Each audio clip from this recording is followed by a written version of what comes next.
Yes, ആദ്യം തന്നെ നമ്മൾ അങ്ങ് നിലമ്പൂരിലേക്ക് പോവുകയാണ്. കാരണം ഈ കേരളത്തിലെ ഒരു തണുത്തുറഞ്ഞ കാലാവസ്ഥയ്ക്കിടയിലും നിലമ്പൂരിൽ അതല്ല കാലാവസ്ഥ എന്നാണ് മനസ്സിലാക്കുന്നത്. ഒരു രാഷ്ട്രീയ ചൂടുണ്ട്, പ്രത്യേകിച്ച് ഒരു തെരഞ്ഞെടുപ്പിന്റെ ചൂടുണ്ട്. ഇനി പ്രചാരണത്തിന്റെ ചൂട് വരും ദിവസങ്ങളിൽ കടുക്കും. കാരണം കുറച്ച് ദിവസങ്ങളേ ഉള്ളൂ. അപ്പോൾ രാഷ്ട്രീയ പാർട്ടികളൊക്കെ ആഞ്ഞു പിടിച്ചുള്ള പ്രചാരണത്തിനിറങ്ങും. അതിനിടെ വിവാദങ്ങളൊക്കെ ഉണ്ട്.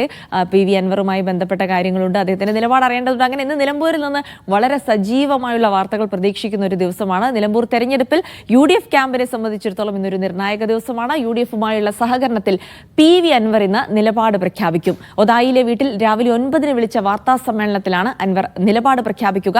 സ്വന്തമായി മത്സരിക്കുമെന്ന ഘട്ടത്തിൽ നിന്ന് പി വി അൻവർ മയപ്പെട്ടെന്നാണ് സൂചന. അതേസമയം ആദ്യഘട്ട പ്രചാരണ പരിപാടികളുമായി UDF മുന്നോട്ട് പോവുകയാണ്. പഞ്ചായത്ത് കൺവെൻഷനുകൾക്ക് ഇന്ന് തുടക്കമാകും. CPM സ്ഥാനാർത്ഥി ചർച്ചകളിലാണ്. വെള്ളിയാഴ്ച സംസ്ഥാന സെക്രട്ടേറിയറ്റിൽ ധാരണയിലെത്തുമെന്നുള്ള വിവരങ്ങൾ കൂടിയാണ് പുറത്തുവരുന്നത്.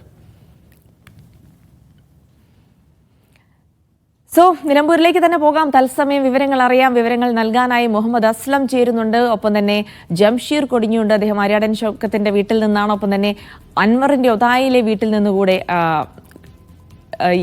അൻവറിന്റെ ഒതായിലെ വീട്ടിൽ കൂടെ മുഹമ്മദ് ഷംസീർ കൂടെ വിവരങ്ങൾ നൽകാനായി ചേരുന്നുണ്ട്. അങ്ങനെ നമ്മുടെ റിപ്പോർട്ടേഴ്സൊക്കെ രാവിലെ തന്നെ തയ്യാറാണ്. കാരണം ഇന്ന് എന്തൊക്കെ സംഭവിക്കുന്നു, നിലമ്പൂരിൽ എന്തൊക്കെ വാർത്താ വികാസങ്ങൾ ഉണ്ടാകുമെന്നൊക്കെ അറിയേണ്ടതുണ്ട്. മുഹമ്മദ് അസ്ലമിലേക്കാണ് ആദ്യം. അസ്ലം, എന്തായാലും UDF ഒരുപക്ഷെ തെരഞ്ഞെടുപ്പ് പ്രചാരണ രംഗത്ത് ഒരു പടി മേൽക്കൈ നേടിയെന്ന് പറയാം. കാരണം സ്ഥാനാർത്ഥി പ്രഖ്യാപനം സജീവമായ വിവാദങ്ങൾക്കിടയിലാണെങ്കിൽ പോലും സ്ഥാനാർത്ഥി പ്രഖ്യാപനമൊക്കെ പൂർത്തിയാക്കി പ്രചാരണ രംഗത്തേക്ക് ഇറങ്ങുന്നുണ്ട്. പക്ഷേ ഈ ഒരു തെരഞ്ഞെടുപ്പ് കളം ചൂടുപിടിക്കണമെങ്കിൽ എതിർ സ്ഥാനാർത്ഥി ആരാണെന്ന് കൂടി അറിയേണ്ടതുണ്ട്. അപ്പോൾ അത്തരം നീക്കങ്ങളൊക്കെ ഇന്ന് എന്തൊക്കെയാണ് നടക്കുന്നത്? ഒപ്പം തന്നെ UDF-ന്റെ പ്രചാരണം എങ്ങനെയാണ് ഇന്ന് പുരോഗമിക്കുക?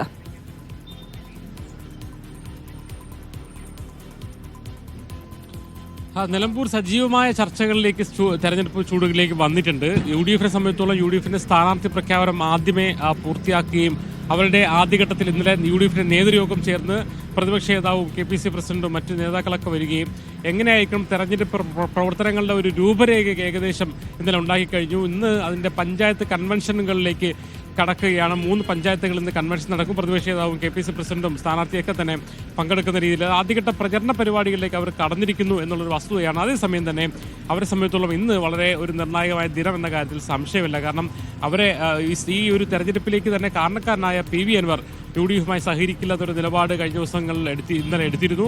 പക്ഷേ ഒരു ഉടക്കിന് നിലപാട്, ഒരു വിലപേശൽ നിലപാട് എടുത്തിരുന്നു. അതിൽ ഇന്ന് 9 മണിക്ക് അദ്ദേഹം വാർത്താ സമ്മേളനം നടത്തി എന്ത് നിലപാട് പറയും അതിനനുസരിച്ചായിരിക്കും UDF അദ്ദേഹത്തോടുള്ള സമീപനം സ്വീകരിക്കുന്നത്. അക്കാര്യം അറിയുന്നതാണ് ഇന്നത്തെ ഒരു പ്രത്യേകമായ ഒരു കാര്യം. CPM-നെ സംബന്ധിച്ചോളം ഇന്നലെ ഇവിടെ നേതൃയോഗം ചേരുകയും ഒരു മണ്ഡലം കമ്മിറ്റി ചേരുകയും അതിൽ നിന്ന് സംസ്ഥാന നേതാക്കൾ ചില പേരുകളെക്കുറിച്ചുള്ള ചർച്ചകളിലേക്കും മറ്റുമൊക്കെ നിർദ്ദേശങ്ങളൊക്കെ എടുത്ത് പോയിട്ടുണ്ട്. അതേസമയം വെള്ളിയാഴ്ചയാണ് അവർ സംസ്ഥാന സെക്രട്ടേറിയറ്റ് രൂപം നൽകുക. നിലവിൽ നമ്മൾ പല പേരുകളും കേട്ടെങ്കിൽ പോലും ഒരുപക്ഷെ M. സുരാജിൻ്റെയും റോണോ ജോയിയുടെയും തോമസ് മാത്യുവിൻ്റെയും ഒക്കെ പേരുകൾ വന്നെങ്കിൽ പോലും ഒരു സർപ്രൈസ് സ്ഥാനാർത്ഥി ഉണ്ടാവാനുള്ള സാധ്യത തള്ളിക്കളയേണ്ട എന്നാണ് CPM വൃത്തങ്ങൾ നൽകുന്നത്. കാരണം ഇവിടെ വിജയം എന്നതിനപ്പുറത്തേക്ക് ഒന്നും CPM ലക്ഷ്യമിടുന്നില്ല. മാത്രമല്ല പി വി അൻവറിന്റെ ഇപ്പോഴത്തെ നീക്കങ്ങളൊക്കെ തന്നെയും തങ്ങളുടെ ക്യാമ്പിന് ഗുണകരമാകുമെന്ന് CPM കരുതുന്നുണ്ട്. അതുകൊണ്ട് തന്നെ ഒരു സർപ്രൈസ് സ്ഥാനാർത്ഥിയിലൂടെ വോട്ട് വിജയിക്കാൻ കഴിയുന്ന ഒരു സ്ഥാനാർത്ഥി എന്നൊരൊറ്റ ആംഗിളിൽ നിന്നുകൊണ്ട് ഒരു പുതിയൊരാളിനെ പരീക്ഷിക്കാനുള്ള ശ്രമം നടക്കുന്നുണ്ട്. അത്തരം ചില ആലോചനകളും CPM ക്യാമ്പിൽ വളരെ സജീവമായി തന്നെ നടക്കുന്നുണ്ട്. അതായത് ആ സ്ഥാനാർത്ഥിയുടെ വരുമ്പോൾ മാത്രമാണ് എങ്ങനെയായിരിക്കും നിലമ്പൂരിൻ്റെ കളം എന്നതിനെക്കുറിച്ച് നമുക്ക് മനസ്സിലാക്കാൻ കഴിയും. അതുകൊണ്ട് തന്നെ 2 കാര്യങ്ങൾ നിർണായകമാണ്.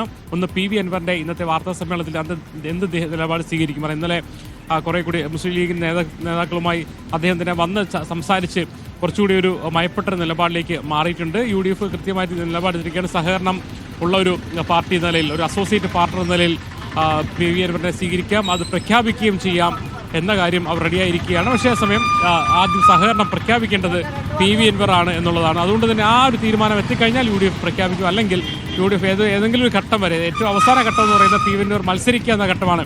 അങ്ങനെയാണെങ്കിൽ പോലും കുഴപ്പമില്ല, അതിനെ നേരിട്ടുകൊള്ള രാഷ്ട്രീയമായി എന്ന രീതിയിലേക്ക് വരെ എത്തി നിൽക്കുകയാണ്. അതുകൊണ്ട് തന്നെ ഇന്നത്തെ ദിവസം അവരെ സംബന്ധിച്ചുള്ള നിർണായകമാണ്. അതോടൊപ്പം തന്നെ ഇന്ന് CPM-ന്റെ ഔദ്യോഗികമായ ചർച്ചകളും നടക്കുന്നില്ലെങ്കിൽ പോലും അനൗദ്യോഗികമായ സ്ഥാനാർത്ഥിക്ക് വേണ്ടിയുള്ള ആലോചനകൾ, ചർച്ചകൾ, ആശയവിനിമയങ്ങൾ നേതാക്കൾക്കിടയിൽ നടക്കുന്നു എന്നുള്ളൊരു പ്രധാനമാണ്. വെള്ളിയാഴ്ചയാണ് ഇക്കാര്യത്തിലൊരു അന്തിമ തീരുമാനം എത്തുക. ഒരുപക്ഷെ ഒരു സർപ്രൈസ് സ്ഥാനാർത്ഥിയാകുമെന്നുള്ളതാണ് CPM വൃത്തങ്ങൾ നൽകുന്ന സൂചന. എന്തായാലും ഇന്ന് വളരെ നിർണായകമായ ദിവസമാണ് ജിൽസി നിലമ്പൂർ തെരഞ്ഞെടുപ്പ് സംബന്ധിച്ച്.